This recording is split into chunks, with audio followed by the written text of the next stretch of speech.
Crime videos చూడడమే అలవాటు ఉందంట. మళ్ళీ క్రైమ్ వీడియోస్ చూసిన వాళ్ళు ఎట్లా ఉంటారు అలానే ఉంటారు. షాక్ ఇవ్వాలంటే స్తంభాన్ని కట్టేసి ఒక్కొక్క షాక్ ఇవ్వాలి. ఎలా? ఎందుకంటే నేను చంపేటప్పుడు ఆమె ఎంత బాధపడ్డది. ఓనర్ కొడుకే చేశాడు, ఓనర్ కొడుకు మీదనే అనుమానం. ఏంది ఇది? అసలు ఇన్వెస్టిగేషన్ జరుగుతూనే ఉంది. తెలీదు ఆ బాబు, అసలు నాకు తెలీదు. కంపౌండ్లో ఉన్న పిల్లలే మా పిల్లలతోటి ఆడుకునే వాళ్ళు వచ్చినప్పుడు, అంతేగాని లోపలికి కూడా బయట పిల్లల్ని అలౌ చేసేవాళ్ళు. బాల్ కూడా పడితే కూడా అసలు పిల్లలకు తగులుతుంది, మీరు ఇక్కడ ఆడొద్దు అని మమ్మీ వాళ్ళు కూడా బెదిరించేవాళ్ళు. అయినా కానీ ఇక్కడనే ఆడుకునేటోళ్ళు చాలామంది పిల్లలు, అక్కడ గల్లీ ఇక్కడ గల్లీ ఎక్కడి నుంచో వచ్చి ఆడుకునేటోళ్ళు. కానీ బాబునైతే నేను చూడలేదు ఎప్పుడు. పేపర్ మీద రాసుకునే ఒక ప్లాన్ ప్రకారం అలా చేయడం అనేది ఆ మైండ్ సెట్కి ఎట్లా చూడొచ్చు మీరు? ఎట్లా అంటేను ఆ బాబుకి అలవాటు ఉందంటగా, క్రైమ్ వీడియోస్ చూడడమే అలవాటు ఉందంట. మళ్ళీ క్రైమ్ వీడియోస్ చూసిన వాళ్ళు ఎట్లా ఉంటారు అలానే ఉంటారు. ఒక 10th క్లాస్ కాబట్టి పేపర్లో రాసుకున్నారు. అదే ఇంకా టీనేజ్ ఇంటర్ డిగ్రీ అయితేనో ఫోనే ఉండేది, ఫోన్లోనే ప్లాన్ ఉండేదేమో. 10th క్లాస్ కాబట్టి ఫోన్ లేదు. అసలు ఫోన్ ఇచ్చుడే తప్పు పేరెంట్స్ది, ఫోన్ ఇవ్వకుండా ఉండాల్సింది. అంటే హత్య చేశాక మరకలు కానీ డ్రెస్సెస్ కానీ ఆయుధాలు కానీ అవన్నీ అసలు ఆ పేరెంట్స్కి తెలియదా? 4 days అవుతుంది, ఆ అబ్బాయి ఏం చెప్పలేదంటారా? అది అంత ఐడియా లేదండి నాకు. కానీ అబ్బాయి మాత్రం ఇక్కడిక్కడనే తిరిగాడంట. మేము కూడా ఎప్పుడు అబ్జర్వ్ చేయలేదు. ప్రజెంట్ ఈ 5 daysలో కూడా ఎప్పుడు అబ్జర్వ్ చేయలేదు, ఏం లేదు. కానీ ఎంత ధైర్యంతో తిరిగాడో అబ్బాయికే తెలియాలి. ఎన్ని వీడియోస్ చూస్తుంటేను మళ్ళీ అంత ధైర్యం వచ్చిందో అబ్బాయికి, అదే కదా. మళ్ళీ అమ్మాయి మంచిదే, మా పిల్లలతో కూడా ఆడుకునేదే పాప. అమ్మాయి చిన్న పాప, నిజంగా పిల్లలకు పేరెంట్స్కి కూడా కడుపుకోత. ఇక్కడ బాబు వాళ్ళ పేరెంట్స్కి కూడా అంతే. పెంచడంలో ఏదైనా కానీ పెంచడంలోనే ఉంటుంది. మనం కొంచెం నిఘా పెడితే ఇలా జరిగేది కదా. ఆ కుటుంబానికైనా ఈ కుటుంబానికైనా కానీ పేరెంట్స్ వర్క్లో పడిపోతున్నారు, పిల్లలు చదువుతున్నారు కదా అని వదిలేస్తున్నారు. ఇక సమాజంలో ఇట్లాంటివి జరగకపోతే ఇంకెలాంటివి జరుగుతాయి. బాబాయ్ ఫైనల్గా ఈ ఎక్కువ కారణం తెలిసిందాక మీరు ఎట్లా రియాక్ట్ అయ్యారు? ఫస్ట్ షాక్ అయ్యాను యాక్చువల్గా. అంత చిన్న బాబు ఇంత చిన్న అమ్మాయిని ఎలా చంపాడు అనేది చాలా పెద్ద షాకు. యాక్చువల్గా అయితే పెద్ద వాళ్ళే చేసుంటారేమో అనుకున్నాం మేము, కానీ చిన్న బాబు అంటేను చాలా పెద్ద షాకే అనుకున్నాను అసలు. చూస్తే మైనర్ అబ్బాయి, ఇక్కడ కూడా మైనర్ అమ్మాయి చనిపోయింది, ఎలాంటి శిక్ష పడాలంటారు మీరు చెప్పండి?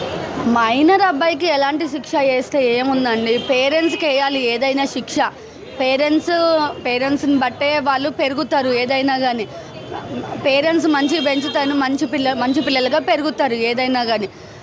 పేరెంట్స్ నిఘాలో మంచిగా ఉండాలి, ప్రొటెక్షన్ ఇవ్వాలి ఏదైనా కానీ. ఇప్పుడు నేను ఆడుకుంటా మమ్మీ నాకు క్రికెట్ కిట్ కావాలంటే ఇప్పుడు కాదు నాన్న, మా బాబు కూడా క్రికెట్ అంటే చాలా పిచ్చి, క్రికెట్లో జాయిన్ అవుతాను అంటేను ఈ మంత్ కాకపోయి నెక్స్ట్ మంత్ జాయిన్ చేశానన్న అని సంధాయించుకోవాలి. పిల్లలకు మంచి చెప్పి నెక్స్ట్ మంత్ డబ్బులు రాగానే జాయిన్ చేసేయాలి.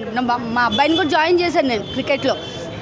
వాడికి నచ్చలేదు అంటేను ఏముంది, 1 month శాలరీ పోయిద్ది అంతే కదా. నీకు డబ్బులు ఈరోజు ఉంటాయి, రేపు వచ్చేస్తాయి. మళ్ళీ ఇప్పుడు పిల్లోడు వస్తాడా నీకు? కానీ ఎంత పెద్దగా చేసావు, ఇక్కడ అమ్మాయి రాదు, అక్కడ అబ్బాయి కూడా రాడు. మరి ఎలా? మళ్ళీ ఇలా ఇంట్లో పేరెంట్స్ కొంచెం మంచిగా ఉండాలి.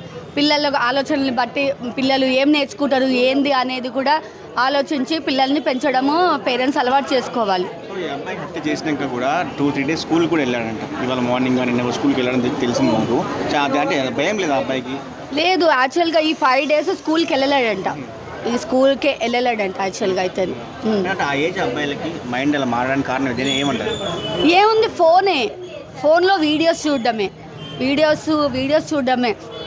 అబ్బాయికి క్రైమ్ వీడియోస్ చూడడం అంత ఆలోచన ఉన్నప్పుడు పేరెంట్స్ చూసి కౌన్సిలింగ్ ఇప్పిస్తే ఇలా జరగకపోయేది. యాక్చువల్గా క్రైమ్ వీడియోస్ ఎందుకు చూస్తున్నావురా, ఏంది క్రైమ్ డిపార్ట్మెంట్ చదువుతావా, మళ్ళీ నువ్వు అక్కడ చదివియాలా అని నీ మైండ్ సెట్ ఎలా ఉంది అనేది కనుక్కొని పిల్లలు అలా చదవడంలో కూడా చూడాలన్నమాట.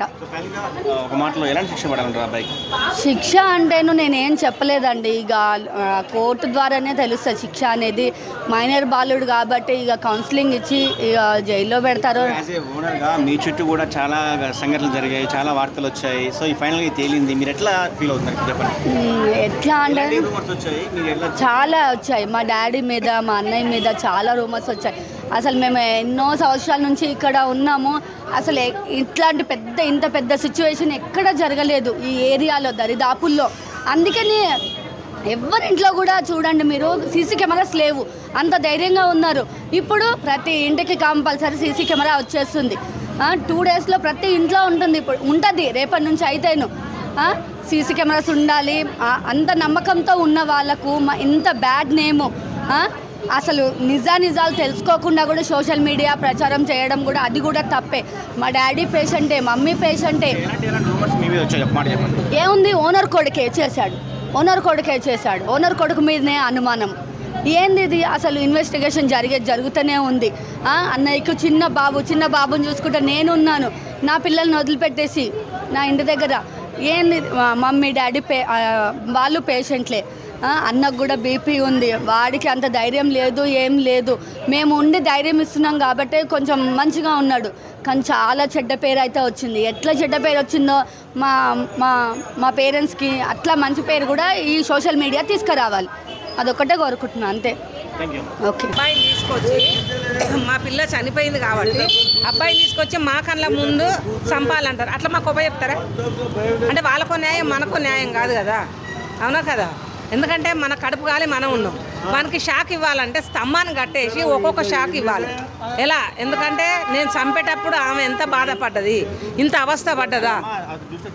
అంటే చిన్న అబ్బాయి, మైనర్ అబ్బాయి, అలాంటి అబ్బాయికి అలాంటి మైండ్ సెట్ అలా చంపాలని ఆలోచన ఎట్లా వచ్చిందంటే ఎట్లా వచ్చిందంటే ఇది డబ్బు మైకంలో వాళ్ళు బాగా రిచ్గా బతికి అట్లా బతికేసరికి మనకి డబ్బు కనవలేదంట. కనబడకపోతే చేసి అనే ఉద్దేశం, అంతే. ఇదంతా వేస్ట్. మీరు ఎందుకు చంపాలంటే ఈ అమ్మాయి మళ్ళీ తల్లిదండ్రులకు చెప్తుంది, వాళ్ళు నన్ను కొడతారు, తిడతారు అన్న ఉద్దేశంతో అని ఫస్ట్ గొంతులో పొడిచిండు. తర్వాత అంతే, అది అంతే, ఏం లేదు పెద్దది చూసి ఏం లేదు. నా ఉద్దేశం ఏంటంటే మనం తీసుకొచ్చి స్తంభాన్ని కట్టేయాలి, అంతే. ఏం లేదు. ఇంట్లో అవన్నీ చంపొద్దు. అమ్మాయిని చంపిల్లని అబ్బాయిని చంపకూడదు, తప్పది. ఎందుకంటే ఏ రూల్ ఒప్పుకోదు. ఇప్పుడు చిన్న అబ్బాయి కాబట్టి గవర్నమెంట్ ఏమంటుంది, వాడు తెలియక డబ్బు విషయంలో వాడు చేసిండు, అట్లా మీరు చంపకండి అని గవర్నమెంట్ మళ్ళీ ఆర్డర్ ఇస్తుంది మనకే. దొంగతనం కాదు, వాడు రాసుకుంటాడు, దునియా రాసుకుంటాడు. వాళ్ళు తీసుకొచ్చి ప్రజలకు చెప్పాలి, అంతే. పోలీసు వాళ్ళు కూడా వేస్ట్. పోలీసు వాళ్ళు ఏంది పట్టకపోతారు అని లేస్తారు, అంతేగాని ఒక్కటి ఉండదు, చాలా మంది పోలీసు వాళ్ళు ఉంటారు. ఒక పోలీసు అని కాదు, కానీ ఇవాళ ఇదైంది, రేపు ఇంకొకటి అవుతుంది. మొన్న తల్లిని అమ్మాయి చంపింది, అప్పుడేం చేయలేదు. ఇది 3 పిల్లల్ని ఒక తల్లి చంపింది, అప్పుడేం చేయలేదు. ఇప్పుడు ఏం చేస్తారు? ఇప్పుడు కూడా అంతే కదా, అలా కూర్చోబెడతారు, మనకి మటనో చికెనో మనకి ఏది తినకపోతే అది పెడతారు, మళ్ళీ లంచం పెట్టి మళ్ళీ ఇడిపిస్తారు. మళ్ళీ వాడు బయటకు వచ్చిన తర్వాత ఇంకొక ఆలోచన చేస్తాడు, ఇంకొకటి వెరైటీ చేస్తాడు. లేదు కదా మరి, వాడిని అలా చేస్తేనే ఆడపిల్లలకు రక్షణ వస్తుంది. ఇంకొక అబ్బాయి భయపడతాడు, అమ్మో మన ఇలా చేసిండు పోవద్దు అన్న ఉద్దేశం ఉంటుంది, అంతే. ఇంకా కదా.